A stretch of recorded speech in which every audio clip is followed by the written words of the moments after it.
Hello hi नमस्ते सत श्री अकाल केड़ो हाल है कैसा है। और मैं रजत गावड़े फिर से आपका स्वागत करता हूं आनंद मूल्य इंस्टीट्यूशन की एक नई वीडियो के अंदर। तो पिछली बारी मनी के बारे में हमने इंट्रोडक्शन कर लिया था, बार्टर सिस्टम की ड्रॉबैक्स भी कर लिए थे।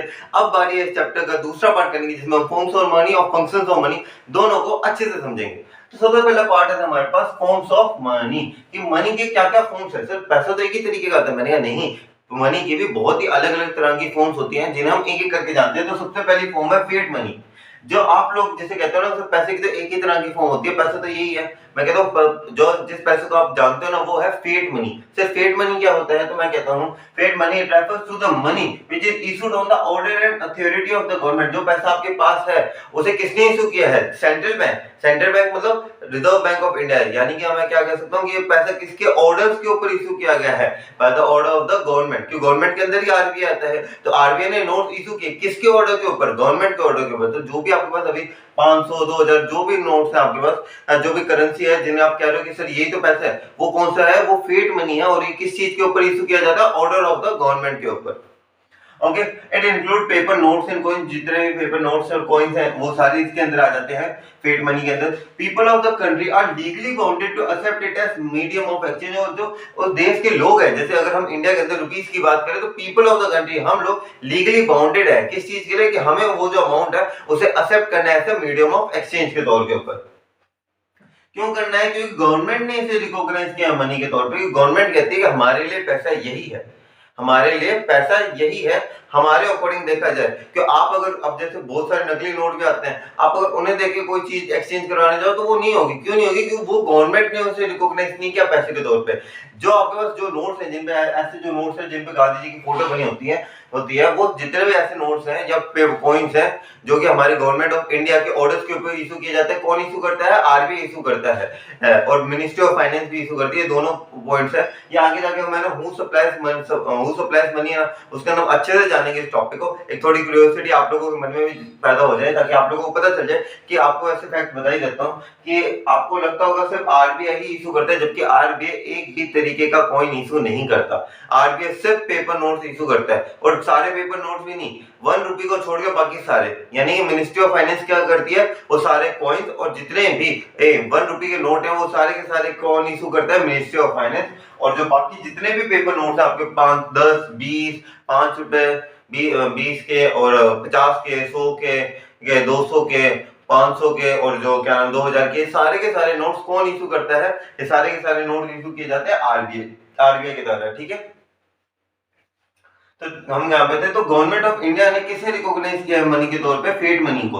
तभी अगर मैं नकली पैसों की बात करूँ ना, जो ऐसे मतलब ऐसे अगर मान लेते कोई डुप्लीकेट कॉपी मिल जाती है हमें किसी नोट की, तो वो लोग अगर आप उसे किसी को ऑफर करते हो, जैसे वो जो होता है ना बच्चों के खिलौने वाले जो नोट टाइप होते हैं, एकदम सिमिलर नोट टाइप दिखता है, आप किसी दुकानदार को ऑफर करते हो, तो क्या वो दुकानदार उसे ले लेता है? नहीं लेता। क्यों नहीं लेता? क्योंकि उसे पता है कि भाई साहब ये जो आप पैसे दे रहे हो ना मुझे, it is not recognized by the government. सरकार का अकॉर्डिंग ये मनी नहीं है। तो फिएट मनी कौन सी मनी है जिसे सरकार ने रिकॉग्नाइज किया है मनी के तौर पे? ओके, अगले हमारे टाइप ऑफ मनी है उसे हम कहते हैं फिड्यूशियरी मनी। ये जनरली कहूं तो ये आपके बीआरएस और चेक है। ये आपके क्या है? बीआरएस और चेक, आपके बिल रिसीवेबल्स और आपके चेक्स हैं। अब एक चीज बताओ, आप किसी को बिल मतलब आप किसी को चेक इशू कर रहे हो, ऐसे कर दोगे क्या किसी को? आपको ट्रस्ट होगा ना सामने वाले पे, या फिर बीआर के केस के अंदर ट्रस्ट होता है। अगर आप किसी को गुड्स क्रेडिट पे बेच रहे हो, वो बंदा कह रहा है भैया आप मुझसे ना बिल ऑफ एक्सचेंज लिखवा लो। कॉमर्स वाले स्टूडेंट्स को तो अच्छे से पता होगा बिल ऑफ एक्सचेंज क्या है, लेकिन जो है हमारे आर्ट्स वाले बैकग्राउंड के ना उनके लिए भी बता देता हूँ कि बिल ऑफ एक्सचेंज है क्या। जो कॉमर्स वाले 10-20 सेकंड आगे कर लेना, जो आर्ट्स वाले वो सुनते रहो। बिल ऑफ एक्सचेंज होता क्या है? बिल ऑफ एक्सचेंज एक ऐसी डॉक्यूमेंट होती है जिसे जो एक पार्टी है, जैसे मैं हूं, मेरे पास मेरा गुड्स है बेचने का काम, ठीक है, और मेरे पास एक बंदा आता है, वो कहते हैं कि सर हमें गुड्स बेच दीजिए। मैं कहता हूँ ठीक है आप गुड्स दे दीजिए, हमने उन्हें गुड्स दे दिए। फिर कहते हैं सर पेमेंट है ना मैं आपको बाद में दे दूंगा, उधार पे कर लेते हैं। मैंने कहा ठीक है उधार पे कर लो, पर उधार लेने से पहले ना मैं आपसे एक डॉक्यूमेंट साइन करवाना चाहता हूँ। डॉक्यूमेंट को क्या कहते हैं? Bill of exchange. उस डॉक्यूमेंट के अकॉर्डिंग पता है क्या होता है? उस डॉक्यूमेंट के अकॉर्डिंग वो कहते हैं कि ये बंदा मुझे with in a particular point of time के अंदर ये बंदा जो उस गुड्स की अमाउंट है वो मुझे पे करेगा विद इंटरेस्ट। ओके, क्या कहते हैं उसके अंदर कि जो पर्टिकुलर बंदा है जिसने वो सारे गुड्स लिए हैं मुझसे, जो कह रहा है मैं बाद में पैसे दूंगा, तो उसके अंदर क्या होता है? टाइम लिमिट होती है। करेक्ट। जैसे कि कोई बंदा आया कहता है कि सर गुड्स लेके जाने मुझे 500 करोड़ के। मैंने कहा ठीक है 500 करोड़ के, हमने गुड्स दे दिए उस बंदे को। वो कह रहा भैया 2 महीने बाद पेमेंट करूंगा। मैंने कहा ठीक है, लिख के दे मुझे कि तू 3 महीने बाद मुझे पेमेंट करेगा। फिर मैं उसे लॉ के बाद, मैं उसे जो भी वकील होते हैं उनके पास लेके जाता हूँ, बहुत सारी लीगल फॉर्मेलिटीज करने के बाद ये हो जाता है कि 500 करोड़ या फिर जो भी ऐसी अमाउंट होती है, छोटी मोटी तो होती नहीं है, तो वो क्या करते हैं, एक अमाउंट होती है ना, एक नोटिस का सेक्शन करा देते हैं कि इस बंदे को मुझे ये पर्टिकुलर अमाउंट है ना, ये मुझे देगा, और उसके ऊपर क्या होता है, साइन कर देते हैं। तो ये क्या है, ये ट्रस्ट की वजह से तो हुआ कि जो दो पार्टीज के अंदर जब ट्रस्ट हुआ कि हाँ ये मुझे दे देगा, और इसके साइन करवा लेते हैं हम लोग, तो ट्रस्ट के बेसिस के ऊपर जो मनी इशू की जाती है, उस मनी को हम क्या कहते हैं, फिडुशियरी मनी। अब डेफिनेशन पे आ जाते हैं, money which is used as a medium of exchange because of the trust. Trust किसके बीच के अंदर, पेयर और पेई, पेयर जो है हमारा पेयर और दूसरा पे, इन दोनों के इन दोनों के बीच का जो ट्रस्ट है, उसके बेसिस के ऊपर चेक इशू, चेक और जो हमारी फिडुशियरी मनी है उसे इशू किया जाता है between the pair and the pay. For example आपके चेक्स हो गए, बीआर हो गए, एक्सेट्रा। और इनके दूसरा नाम भी इन्हें नॉन लीगल टेंडर कहा जाता है। सर इन्हें नॉन लीगल टेंडर क्यों कहा जाता है? क्योंकि इसे गवर्नमेंट ने रिकॉग्नाइज नहीं किया मनी के तौर के ऊपर, ये तो आप दोनों के ट्रस्ट के बेसिस के ऊपर है। आप मान रहे हो कि हाँ मुझे पैसे दे देगा, आपने उसे बीआर लिख के दे दिया कि हाँ भाई तू मेरे पैसे 3 महीने में दे देगा, तूने लिख के भी दे दिया है, ये तो एडिशनल सिक्योरिटी, आपको ट्रस्ट है उस बंदे पे, वो आपको पैसे दे देगा। पर सरकार के पॉइंट ऑफ व्यू से देखा जाए ना, तो सरकार इसे मनी नहीं कंसीडर करती, वो कहता है आप दोनों की पर्सनल बात है, वो आप दोनों का निपटना। अगर इनकेस कोई डिफॉल्ट हो जाता है तो आप दोनों ही कोर्ट में जाओगे, मैं कहीं पे टांग अड़ाने नहीं आऊंगा, मेरा अलग ही केस है और आपका अलग ही केस है। तो ये होती है fiduciary money. Next type of money के ऊपर जाते हैं, that is full bodied money. इसके ऊपर पता है, ये अभी तक जितने फॉर्म्स में बने ना, इनके ऊपर पर्टिकुलरली देखा जाए क्वेश्चंस नहीं आएंगे, डेफिनेटली नहीं आएंगे, मैक्सिमम 1 मार्कर्स भी नहीं आते, ये तो बस टॉपिक है तो आपको करवा रहा हूं बस। Okay, full bodied money. Full bodied money कौन सी मनी होती है? इसके ऊपर भले एक क्वेश्चन आ सकता है, ऊपर वालों को तो ऊपर तो मुझे लगता नहीं आएगा कभी क्वेश्चन, क्योंकि ये ऐसे बहुत ही ज्यादा जनरल सी हो जाती है चीजें, क्योंकि सबसे पहले चैप्टर ही होता है और ये सबको पता होता है। और सीबीएसई देखो नंबर देती है, सीबीएसई ऐसा नहीं कि नंबर नहीं देती, पर सीबीएसई ऐसा खुला हाथ भी नहीं रखती नंबरों के लिए। सीबीएसई थोड़े बहुत तो ट्विस्ट एंड टर्न्स लेके आएगी। तो फुल बॉडीड मनी के लिए इसका एग्जांपल बहुत पॉपुलर है यार, इसका एग्जांपल है ना बहुत ही ज्यादा पॉपुलर है। देखो क्या होती है, कौन सी होती है full money, full bodied money, तो हम कहते हैं refer to the money in which the commodity value of money, जिसके अंदर जो कमोडिटी वैल्यू है मनी की वो किसके बराबर होती है, equal to the monetary value of money. Monetary value of money, sir बात समझ में नहीं है। मैं कहता हूं कि इस कांसेप्ट के साथ है ना, मैं आपको अगली टाइप ऑफ मनी भी साथ साथ समझाता हूं, क्योंकि ये दोनों सेम टाइप की हैं। क्रेडिट मनी, एक बार इसकी डेफिनेशन पढ़ोगे ना, आपको थोड़ी बहुत रिलेटेबल लगेगी इन दोनों की डेफिनेशन, ठीक है, मैं समझाऊंगा दोनों को। It refer to the money in which the commodity value of money, मैं साथ साथ बोलो, commodity value of money is less than the monetary value of money. ठीक है, मैं इन दोनों को अच्छे से समझाता हूँ ये दोनों कहना क्या चाहते हैं। फुल बॉडीड मनी क्या कहते हैं कि जो कमोडिटी वैल्यू है ना, क्या है, कमोडिटी वैल्यू जो है ना, कमोडिटी वैल्यू वो किसके बराबर है, मॉनेटरी वैल्यू के। किसके बराबर है, मॉनेटरी वैल्यू के। और जो हमारा क्रेडिट मनी है वो क्या कहते हैं कि जो कमोडिटी वैल्यू है ना, वो क्या है, लेस है। कमोडिटी वैल्यू क्या है, लेस है, किससे, मॉनेटरी वैल्यू से। अब बताता हूँ क्या केस है ये। देखो आपके पास अगर 500, 1000, किसी का मान लो 2000 का नोट है, एक चीज बताओ यार, 2000 के नोट को बनने के अंदर क्या 2000 रुपए लगते हैं? नहीं लगते सर, ये तो कुछ मतलब मैक्सिमम 1 या 2 रुपए के अंदर प्रिंट हो जाता होगा 2000 रुपए का नोट। मैंने कहा सही है। तो इस तरीके की मनी जिनकी कमोडिटी वैल्यू यानी कि अगर आप 2000 रुपए का जो नोट है ना, उसे वैसे ही कहीं पे ऐसे बेचने जाते हो कि अगर सिर्फ 2000 रुपए का note, irrespective of the fact कि एक्चुअल में उसकी मॉनेटरी वैल्यू 2000 है, लेकिन आप अगर देखा जाए कि उस 2000 रुपए को बनाने के अंदर कितना खर्चा लगा, उस खर्चे को क्या कहा जाता है, कमोडिटी वैल्यू ऑफ मनी। क्या कहा जाता है उसे, कमोडिटी वैल्यू ऑफ मनी। 2000 रुपए का नोट को बनाने के अंदर मैक्सिमम 1 या 2 रुपए लगते हैं, लेकिन उसकी एक्चुअल वैल्यू क्या है, 2000 रुपए है। तो ये कौन सा केस हुआ, ये है क्रेडिट मनी, जिसके अंदर जो आपकी जो कमोडिटी वैल्यू ऑफ मनी है ना, वो किससे कम होती है, मॉनेटरी वैल्यू ऑफ मनी। इसके अंदर अगर एग्जांपल भी देखो, फॉर एग्जांपल आपके 100 रुपए का नोट हो गया, 500 रुपए का नोट हो गया, 10 रुपए का नोट हो गया, 20 रुपए का नोट हो गया, 5 रुपए का नोट हो गया, जितने भी नोट्स हैं, और काफी सारे सिक्के, जैसे 10 रुपए का सिक्का हो गया, 20 रुपए का सिक्का हो गया, 5 रुपए का सिक्का हो गया, ये इनके अंदर जो मटेरियल यूज होता है ना, उनकी जो कॉस्ट है ना, कॉस्ट बनाने की, वो कम होती है, किससे, जो उनकी मॉनेटरी वैल्यू है। अब आपके मन में आएगा कि सर ये तो सारे ऐसे ही होते हैं। मैंने कहा नहीं होते ऐसे, क्योंकि एक टाइम ऐसा भी था जहां पे हमारे पास इंडिया के हिस्ट्री के अंदर देखा जाए, एक बार हमारे पास ऐसा एक कॉइन था जिसके अंदर जो उसकी एक्चुअल वैल्यू थी ना, जो उसकी मॉनेटरी वैल्यू थी, वो दोनों सेम थी। यानी कि एक्चुअल के अंदर उसे उसकी मॉनेटरी वैल्यू को यूज करोगे तब भी आप उतनी कमोडिटी ले सकते हो, और उसे बनाने के अंदर भी उतना ही खर्चा आता था।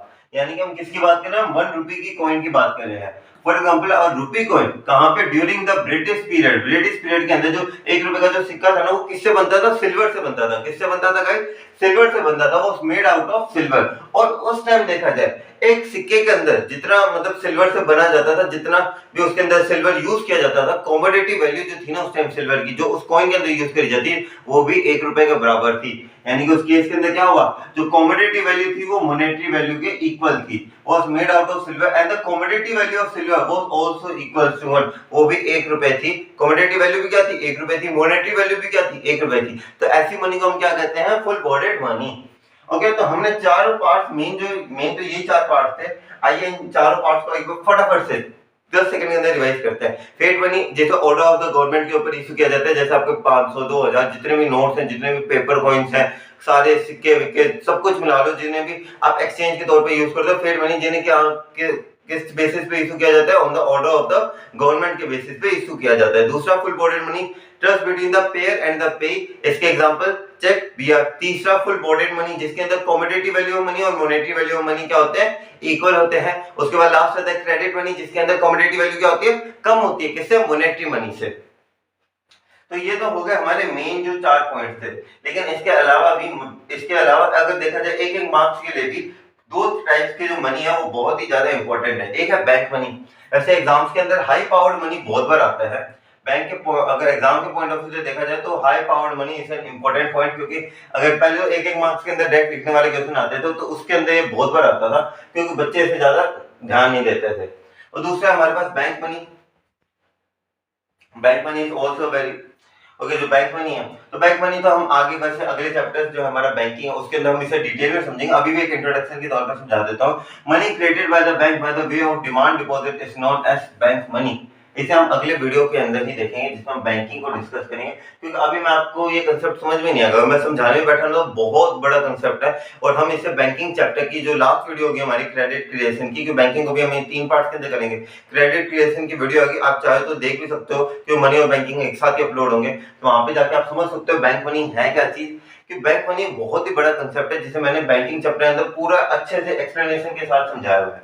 ओके, तो अभी तक ये मान लो कि बैंक के आपको फैक्ट बता देता हूँ, जो सब अभी मनी चैप्टर करना चाहते हैं। आपको पता है बैंक के अंदर जितना पैसा डालते हो ना, मान लो अपने बैंक में 1000 रुपए डाल दिए, बैंक के पास अब इतनी पावर है कि वो 1000 का पता नहीं कितना गुना करके दूसरे लोगों को दे सकता है। सर पैसे तो 1000 ही डाला। इसकी ये कंसेप्ट है क्रेडिट क्रिएशन का। किसका कंसेप्ट है ये, क्रेडिट क्रिएशन का, जो कि कहता है कि जितना भी पैसा आप बैंक में डालते हो ना, बैंक उसका पता नहीं कितना गुना क्रिएट कर सकता है, उसका पता नहीं कितना गुना क्रिएट कर सकते हैं। वो डिपेंड करते हैं क्रिएट के ऊपर, जिसे एलआरआर कहते हैं। ये सब हम बैंकिंग चैप्टर के अंदर डिस्कस करेंगे। उसके बाद आ जाता है हमारे पास high powered money. High powered money को हम क्या कहते हैं, it is the sum of, ये तो याद ही करना पड़ेगा, ये 3 चीजों का सम होता है। क्या किन का सम होता है, currency held by the people, हमारे पास जो पैसा है, वोल्ड कैश विद कमर्शियल बैंक, जो पैसा कमर्शियल बैंक्स के पास है, यानी कि हमारे पास जो पैसा है वो तो हमारे पास है। अब काफी लोग ऐसे होते हैं जिनका पैसा, काफी लोग तो ऐसे होते हैं जो अपना पैसा अपने पास ही रखते हैं, काफी लोग जो होते हैं उन्हें बैंक के अंदर डिपॉजिट करवाते हैं।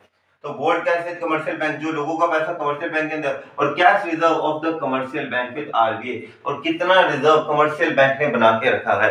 सर रिजर्व, कैश रिजर्व क्या है ये चीज, मैं कहता हूं कि आरबीआई के कुछ रूल्स एंड रेगुलेशंस हैं। उन रूल्स एंड रेगुलेशन क्या कहती हैं कि आप जितना भी पैसा किसी भी कमर्शियल बैंक में डिपॉजिट कराते हैं, कमर्शियल बैंक को उसका कुछ पार्ट, उसका थोड़ा सा पार्ट आरबीआई को पास डिपॉजिट करवाना पड़ता है in case of other securities. कुछ रूल्स एंड रेगुलेशन जिन्हें हम बैंकिंग के अंदर डिस्कस करेंगे, पर अभी तक इतना समझ लीजिए कि जो कमर्शियल बैंक है ना, उनके पास जितना भी पैसा होता है उसका कुछ पोर्शन, कुछ परसेंटेज, यानी कि 4 से 5% उन्हें आरबीआई के पास अपने पास डिपॉजिट रखना पड़ता है। तो वो पैसा भी किसका, हमारा ही तो हुआ। यानी कि हाई पावर्ड मनी क्या है, हमारे जितने भी आम जनता के पास जो मनी है ना, उसे हाई पावर्ड मनी कहा जाता है। तो ये तीनों केस हो गए। मान लो मेरे पास 50,000 मेरी जेब में पड़े हैं, 50,000 ही मेरे पास बैंक में पड़े हैं, ठीक है। तो 50,000 हमने हाई पावर्ड मनी में गिन लिया। मेरे जो 50,000 है जिसे दो पार्ट के अंदर क्लासिफाई किया गया है, एक वो वाला पार्ट जो कमर्शियल बैंक खुद के पास रखेगा और एक वो वाला पार्ट जो कमर्शियल बैंक आरबीआई के पास देगा। अगर दोनों का टोटल मिलो 50,000 ही है तो देखा जाए मेरे पास अगर मेरी आज नेट वर्थ 1 लाख रुपए थी तो वो हाई पावर्ड मनी के अंदर क्या होगा 1 लाख ही गिना जाएगा, जिसके अंदर मेरे पैसे भी गिने गए, मेरे बैंक वाले पैसे भी गिने गए और उस बैंक वाले पैसे का जो पोर्शन आरबीआई के पास था वो भी गिना गया। इसलिए हम इसे क्या कहा जाता है, इसे मॉनेटरी मनी और base money of the economy भी कहा जाता है। बेस मनी की आम जनता के पास कितना पैसा है वही तो निकालने के लिए है ये कि आम जनता कितना पैसा लगती है अपने पास, उससे हम क्या कहते हैं हाई पावर्ड मनी।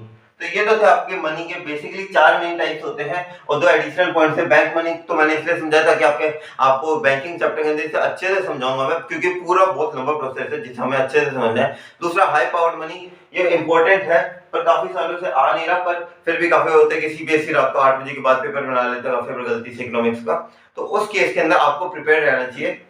काफी लोग समझ गए होंगे 8 बजे के बाद जब पेपर बनता है उसका क्या मतलब होता है। तो अगला हमारे पास फंक्शंस ऑफ मनी, हमारे पास 5 फंक्शंस हैं मनी के, अलग अलग पार्ट से। एक है प्राइमरी फंक्शन, एक है सेकेंडरी फंक्शन और ये फंक्शन एक्चुअल में और कुछ ज्यादा है नहीं, ये आपके जो ड्रॉबैक्स है ना उनके छोटे भाई हैं, पर इसके अंदर हम उन कंसेप्ट को थोड़ा वाइडर पॉइंट से पढ़ेंगे। ओके, आपके अगर ड्रॉबैक्स आपने अच्छे से करे हुए हैं तब आपको ज्यादा दिक्कत आएगी नहीं। तो जैसे आप प्राइमरी फंक्शन देख रहे हैं तो पहला प्राइमरी फंक्शन है मीडियम ऑफ एक्सचेंज। ये मनी किस तरीके से एक्ट करता है मीडियम ऑफ एक्सचेंज के तौर पे, जैसे इन्होंने दिखा रखा है ना कि money as a medium of exchange, की अब पैसों के बदले में आप ये ले सकते हो। अब बार्टर सिस्टम को हम लोगों ने क्या कर दिया है, मना कर दिया है। क्यों मना कर दिया है? क्योंकि इतने सारे ड्रॉबैक्स थे जो हम लोगों ने डिस्कस किया था कि अगर अभी तक ड्रॉबैक्स की वीडियो नहीं देखी प्लीज ड्रॉबैक्स की वीडियो अच्छे से देखो, क्यों हमने सारा, मैंने मेरी तरफ से कोई कमी नहीं छोड़ी है आप लोगों के प्रति कंटेंट पहुंचाने के अंदर। हर एक चैप्टर का पॉसिबल से पॉसिबल पार्ट मैं आप तक पहुंचा रहा हूँ। प्लीज अच्छे से प्लीज लाइक कीजिएगा, सब्सक्राइब कीजिएगा, प्लीज मेरा नया चैनल उससे ग्रो करने में मेरी मदद कीजिएगा। देखो अभी ये वीडियो आएगी, मेरा 210 सब्सक्राइबर है करेक्ट नाउ, अगर आपने 300 या थोड़ा आगे तक पहुंचा देते तो हम मतलब हमारा ऐसे कि बस हम जल्द से जल्द है ना थोड़ा सा बड़े चैनल की तरफ थोड़ा सा मतलब हम 1000 का मार्क बहुत जल्दी पूरा करें। अभी छोटे छोटे स्टेप्स लेने पड़ेंगे मुझके लिए, 300 तक भी करो तो तब भी बहुत अच्छा लगेगा मुझे। ओके, तो सबसे पहला पॉइंट है हमारे पास money as a medium of exchange. इसके अंदर हम क्या कहते हैं, money act as a medium of exchange as it separate the act of purchase and sale. जैसा हमने पहले भी कहा, मनी क्या कर देता है, act of purchase and sale को सेपरेट कर देता है। अगर आज मुझे कोई चीज चाहिए ये तो फिर मुझे आज के दिन के अंदर मुझे ऐसा बार्टर सिस्टम वाला सिस्टम नहीं है कि मुझे भैया आज के दिन ही सेल करनी पड़ेगी, आज के दिन ही परचेज करनी पड़ेगी। मतलब आज के दिन ही मुझे मेरी ये वाली सीप जो है वो एक बंदे को देनी पड़ेगी और इसकी जो सीप है वो मुझे साथ ही साथ लेनी पड़ेगी। बार्टर सिस्टम के अंदर यही तो होता था। हमने कहा था ना चिंटू जो हमारा चिंटू था और जो हमारा पिंटू था, चिंटू के पास एक चीज थी वो किसे चाहिए थी, पिंटू को चाहिए थी, और पिंटू के पास जो चीज थी वो किसे चाहिए थी, चिंटू को चाहिए थी। तो इन दोनों की जो नीड थी वो एक साथ पूरी हुई, पर देखा जाए इसने एक ही वक्त पे परचेज किया, एक ही वक्त पे सेल किया, दोनों चीजें एक साथ करी ना चिंटू और पिंटू ने। चिंटू ने क्या किया, उसकी चीज ली और अपनी चीज उसे दे दी। तो act of purchase and act of sale दोनों एक साथ हुए। लेकिन जब मनी आया तो मनी के अंदर क्या है, आज मेरे पास कोई कमोडिटी है, मैंने उसे बेच के क्या लिया, पैसे ले लिए। अब मैंने परचेज करिए, लेकिन हाथों हाथ मेरे लिए सेल करना जरूरी नहीं है। मैं अपने हाथों हाथ जो भी मैं करूं वो चीज अभी एक बार जरूरी नहीं है, क्योंकि जब मेरी रिक्वायरमेंट होगी तो मैं अपने act of purchase and sale को परफॉर्म कर लूंगा। It's that simple as in barter system goods were exchanged for goods and required double confidence of want ही समझा रहे थे इतनी देर से मैं।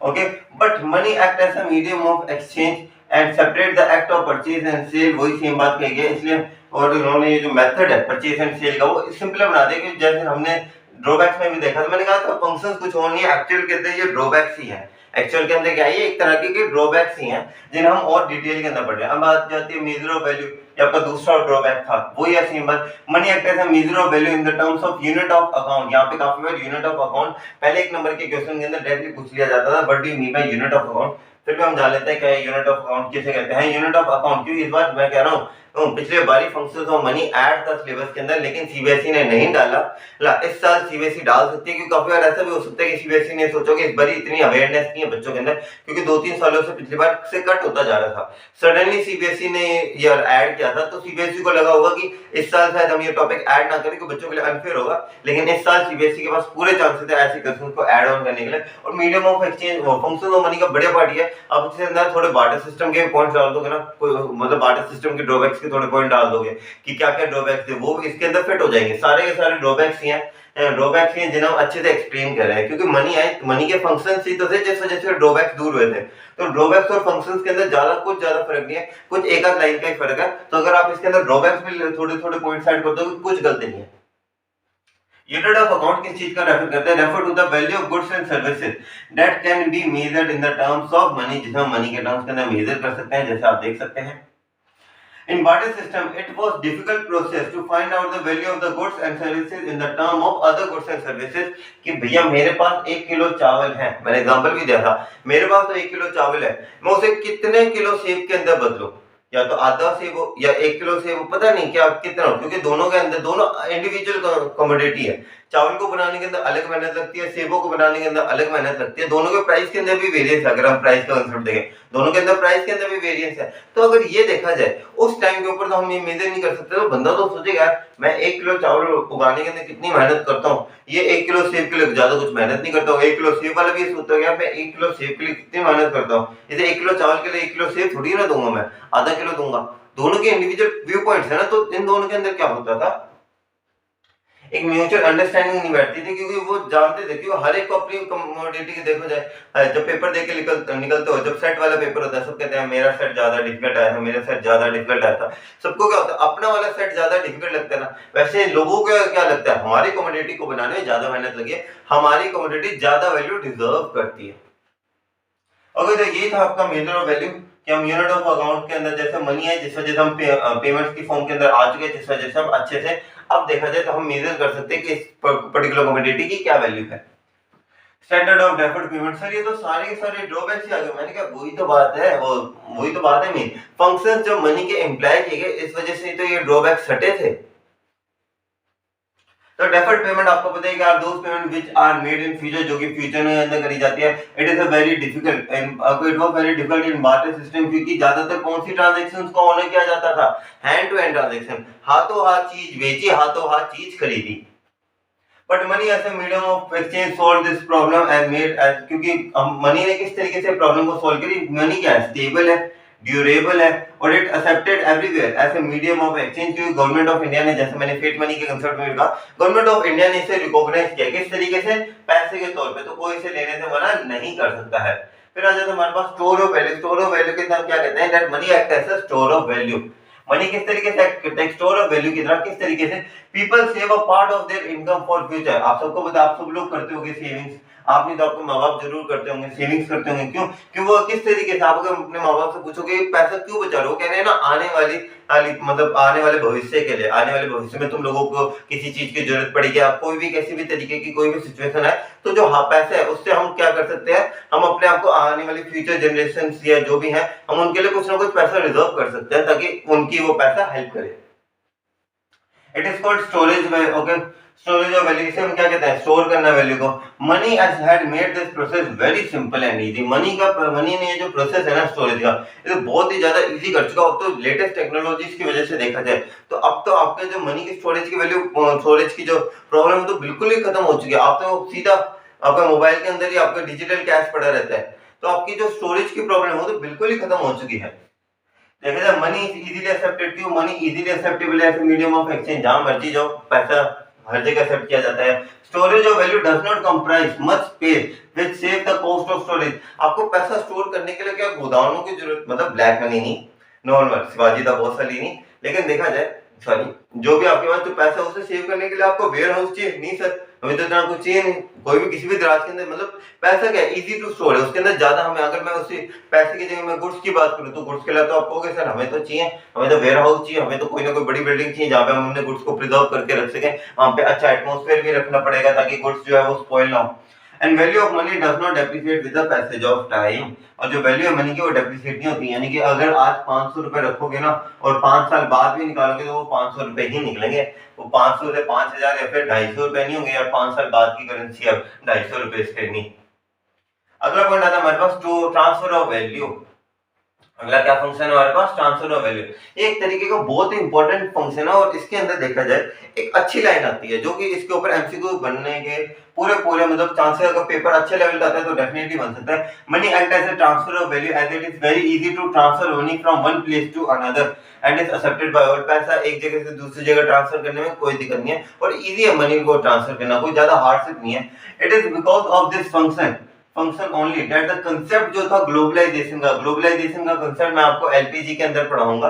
हमारे चैप्टर नंबर 3 है इंडियन इकोनॉमी का, LPG that is liberalization, privatization, globalization. तो वैसे बता देता हूं ग्लोबलाइजेशन होता क्या है, integrating the world's economy, integrating the world's economy with the global with the sorry integrating the domestic economy with the global economy. हमारे देश की इकोनॉमी को पूरी दुनिया की इकोनॉमी के साथ क्या करना, इंटीग्रेट करना, यानी कि जोड़ना। यानी कि अगर देखा जाए अगर पैसा जो है वो ट्रांसफर हो रहा है एक कंट्री से दूसरी कंट्री में भी ट्रांसफर हो रहा है, अब वो ट्रांसफर कब होगा, जब हम एक कंट्री से दूसरी कंट्री से क्या लेंगे, गुड्स एंड सर्विसेज लेंगे, या वो हमसे क्या लेंगे, गुड्स एंड सर्विसेज लेंगे।